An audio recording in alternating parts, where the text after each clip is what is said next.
What's up, everybody? Hey, welcome back to another edition of STEM with Mr. C, and today we are in the outdoor lab.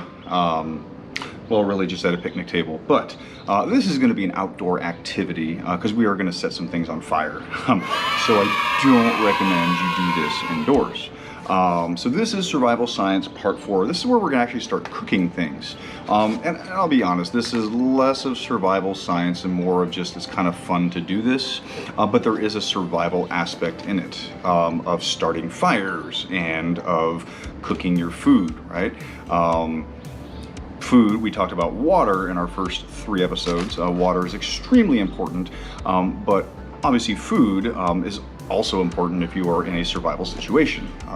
Good rule of thumb is you can go 3 minutes without air, 3 days without water, and about 3 weeks without food. Obviously this varies. So here we're gonna cook some food. We're actually gonna do 2 experiments in this, but let's talk about our materials really quickly, depending on what you wanna do. For our first experiment, all we really need is steel wool and a battery, okay? That's it. If you have a scale, that's also a fun thing because then we can see some changes in how much things weigh, so that's going to be fun. The second part, we're actually going to cook some hot dogs using our reaction here, and so for that you're going to need hot dog. I do recommend it be a cooked hot dog. Please don't use raw anything. Make it so it's like a cooked hot dog. They sell cooked hot dogs already, you just need to kind of warm them up. Skewer, barbecue skewer, always good. Steel wool, battery, and then something to like kind of prop it up, right? So I have these things that I made, and they're gonna go ahead and prop up our hot dog on a skewer. That's really it. Okay, and oh, I almost forgot, steel wool is here. Aluminum foil, you are gonna need aluminum foil. Okay, that's really it. So since I'm already set up here, I'm just gonna get right into it. So I'm gonna move this over. I'm not gonna cook hot dogs just yet. I'm gonna move this over. We'll use this. Okay, so first thing we're gonna do, we're gonna set our steel wool on fire, okay? Now you notice I don't have any lighters with me, but I do have a 9-volt battery. 9-volt batteries are fairly strong, right? They do carry 9 volts. They will push 9 volts out to you, so enough to get your attention if you get shocked. But we can also use that as a fire source, right? So I'm gonna take some steel wool here. And the cool part about this is we're actually gonna measure this change. So this is straight up just steel wool, fine grade. This is 00, very fine. You can also get triple or quadruple zero, super fine, anything with the 00, 000, quadruple zero, okay? So what we're gonna do now is we're gonna set it on fire. But before we do that, we wanna check something out here. Real quick safety tip, do this outside, wear goggles, don't breathe in any of the fumes, and do this with parental supervision, please, okay? Because we are demonstrating with fire, we are experimenting with it. Please be careful with this, okay? Respect what we're doing here by being safe. Okay, so first thing we're gonna do is, using my scale, I wanna weigh my steel wool. And so I'm gonna weigh this in something that, I'm gonna weigh this in grams. So we're gonna see how many grams, so I only need 1 thing of steel wool. So here's one thing, one little pad of steel wool. Okay, and this comes out to, wish it would make up its mind how much. So it says 10 grams. And let's go ahead and bring you guys down here. Eye in the sky, perfect. And there you can see 10 grams. Okay, 10 grams, not too bad, right? So 1 pad of steel wool is 10 grams. So we're gonna move this aside. So now we're gonna get prepared to burn this. Okay, now if you're gonna do this, put it under some under some aluminum foil, like a cake pan or something, because it's going to get extremely hot. Don't do it on bare table, don't do it on wood, it will catch on fire.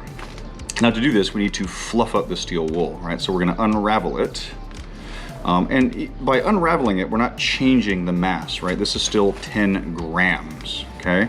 All we're doing is we're creating space within these steel wool particles, and we'll explain why.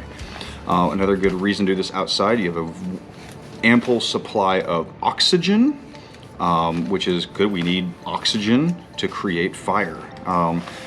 I got asked this question last week, is about fire, right? What do we need for fire? There's the fire triangle, right?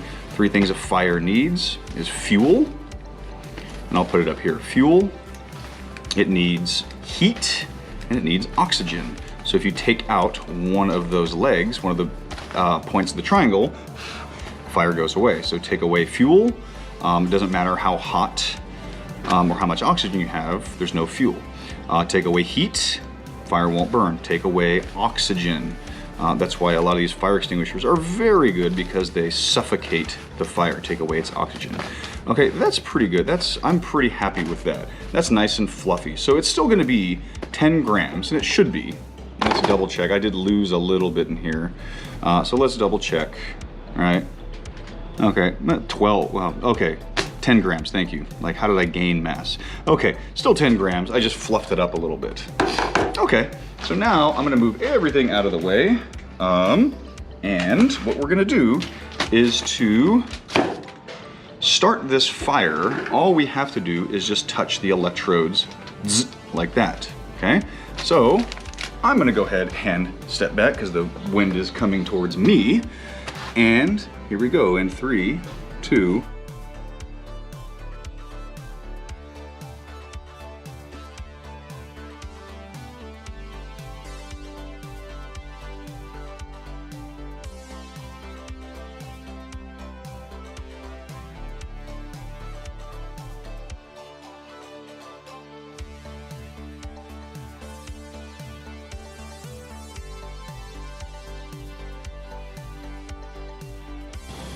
all right, look at that. That was pretty impressive. Now, it's still kind of hot, right? So I'm not touching it. And I'm gonna let this cool down a little bit. And so we're gonna explain what happens. But the cool thing is we're gonna weigh this, and we're gonna see if we have any change in mass, which should be pretty cool. So wait about a couple minutes, especially if you're outside. Make sure everything is reacted, okay? And it's not too hot. I'm gonna check the bottom, make sure everything is reacted. Yeah, I got a couple more things. I wanna make sure everything's reacted. There we go.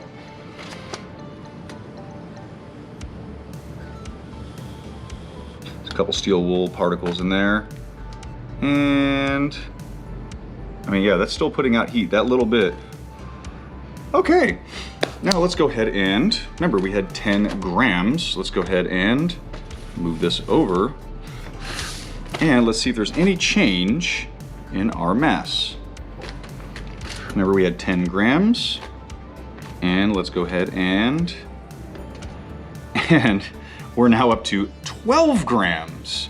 Well, that's interesting. We actually gained mass only by setting it on fire.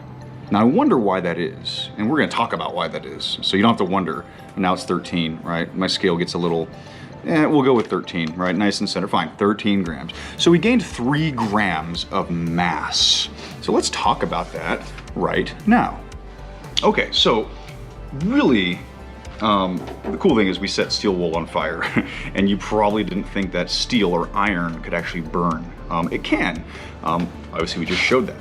And the most interesting thing I thought was not only the heat that was put out, because it's extremely hot, and that's why I want you to be careful with this, because that fire can get extremely hot, upwards of 800 degrees Fahrenheit, okay? So enough to seriously burn you.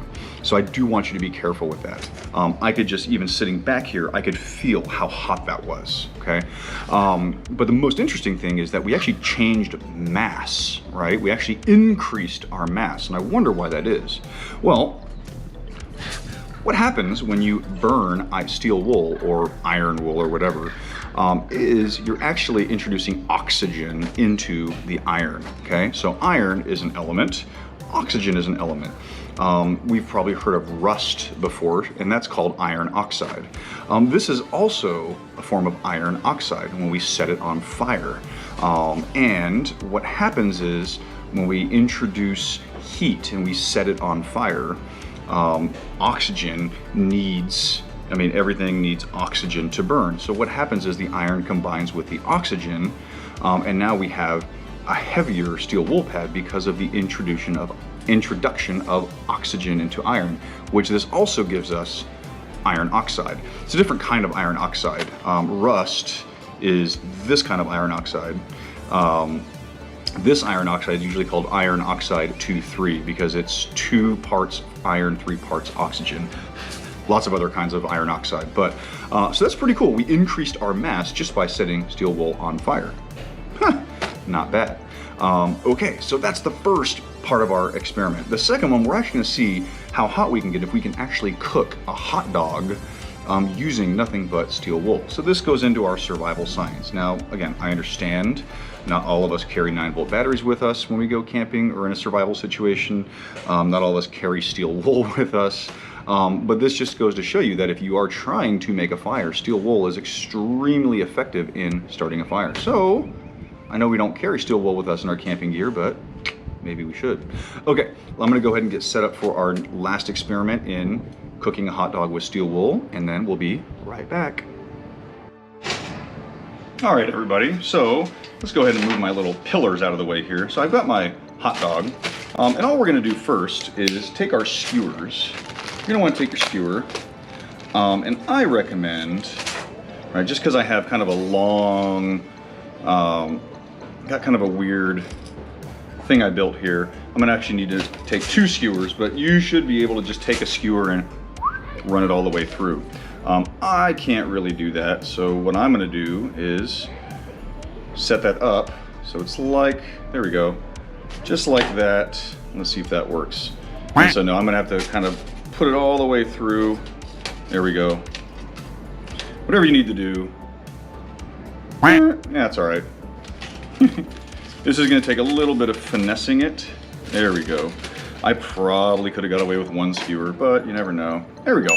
Perfect. Just like that. There's my barbecue set up, ready to go. And now what you need to do is take your aluminum foil, and we're gonna wrap it in aluminum foil. So now I do recommend when you do this, wrap it with the shiny side inside. You want that heat reflecting. Oh, first thing I want to do before I do anything, I want to take my temperature, not my temperature. I want to take the temperature of the hot dog. Okay. Wow, 213 degrees, huh? That seems a little warm. What was I measuring before? Oh my goodness. Huh. That seems a little warm. So let's go ahead and measure our, okay, and let's see if I can get a good temperature reading. Is that gonna be burned? No. Eventually it'll get down. Okay, so go ahead and take your temperature of your hot dog if you want to check it out. Looks like my thermometer's broken. That's fine. I'm good with it. We don't need to do that. I would have liked to have done it, but oh well. Okay, and now all we're gonna do is we're just going to wrap our hot dog in aluminum foil, okay? So, I'm gonna go ahead and wrap that. 1 or 2 wraps is totally fine. Here we go. We don't want that steel wool touching the hot dog because that would just be kind of gross. All right, there we go. All right, so we've got our steel wool set up here, ready to go. There we go, perfect. Okay, got my hot dog in there, perfect. There we go. And now you're gonna go ahead and take your steel wool and fluff it up a little bit, right? You only need really 1 pad of steel wool. You don't need a whole lot, but we're gonna just fluff it up, okay? Because you need to create space in between. So that's where oxygen is going to get into that steel wool. So if you don't have enough oxygen, what's gonna happen is it's just not gonna burn. Because remember, oxygen is one of the legs of the fire triangle. So you need to have oxygen for this to burn. Okay, so like that's pretty good. I'm happy with that. And then now all we're gonna do is just roll it up. So let me move this out of the way. Just like this. Okay, and you don't need to like, all right, as you're doing it, if you see that it's just kind of really, oh, look at that, that's gonna be great. Okay, so if you're looking at it and you're like, man, that looks like it's not gonna get in, right? I need more air in there. You can do that, right? As you do this, right, just peel apart. So you want to get enough air in that barbecue skewer. So let's go ahead. Now the wind's kicking up. That's actually going to be good. I usually don't like wind just because it annoys me. I know, it's not a good reason. It's not a good reason to not like wind, but that's whatever. Let's see if my thermometer, wow, my thermometer is still at 211 degrees. I clearly need to change out the batteries on this. Okay, wow. Okay, so once you get this set up, I'm actually really good with this. I'm fine. And now you're gonna do the same thing. So I'm gonna go ahead and step back, because one, the wind is coming right towards me. And I really don't want sparks to get me. That's basically the main reason. There's no other reason but that. Here we go in 3, 2, 1.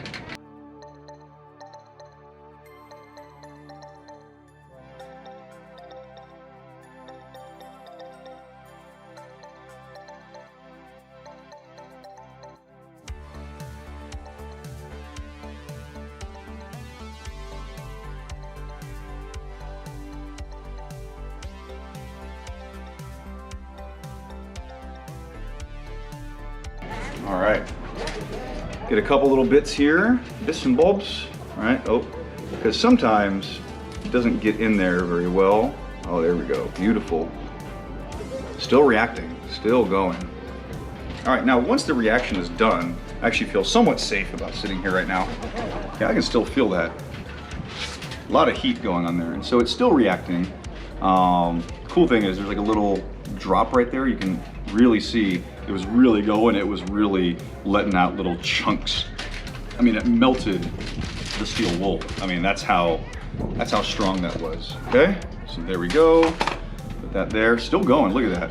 So now that we got that wind going, it's still putting off a lot of heat, which is obviously good. We want that to happen. Okay, rotate it up.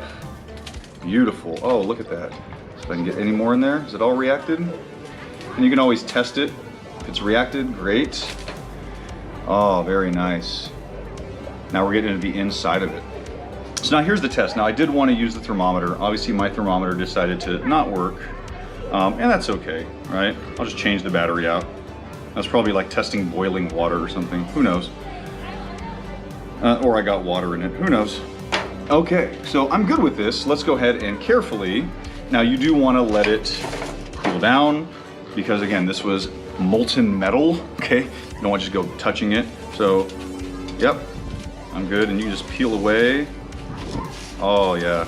And let's go ahead. If there's any doubt, I just burned my stick. No okay? Way. That is pretty cool. And that is a hot dog. Okay, let's go ahead. And that, it's hot enough to eat. Oh yeah. Good. Yeah. Again, it's not like boiling hot, but it did. It did cook my hot dog. Yeah, not bad. So again, this is really just using a chemical reaction of iron with oxygen, right?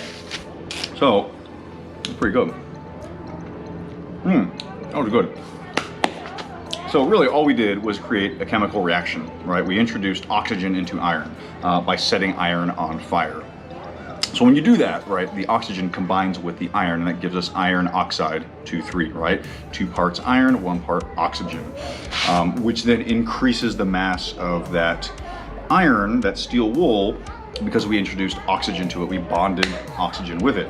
And it is hot enough, right, to cook a hot dog. Now, if it were me, I would probably do that 1 or 2 more times, okay? Only because it was warm, but a lot of that heat it kind of just went everywhere. It wasn't directed just in the hot dog. So one thing you could do if you really wanted, and you could try this, is wrap it in iron wool and then wrap a nice little coating of aluminum foil on the outside, and that will contain the heat. So that'll make it a little more efficient. But again, this is just a quick way to cook your food using steel wool. Again, I wouldn't use raw food with this because 1, safety, and 2, I would probably do this 2, maybe 3 more times to really get this cooked all the way through. But again, this is a cooked hot dog. I don't mind eating it warm to a little hot, but if you, again, want to see, we did scorch our stick, so that's how hot that fire got. Pretty cool. All right, so that is survival science for making fire with steel wool. Pretty cool, a lot of fun. Okay, join me next time, right? We're actually gonna make our own oven, and we're gonna use, just like we did with water, we're gonna use the power of the sun to cook our food. All right, see you guys later.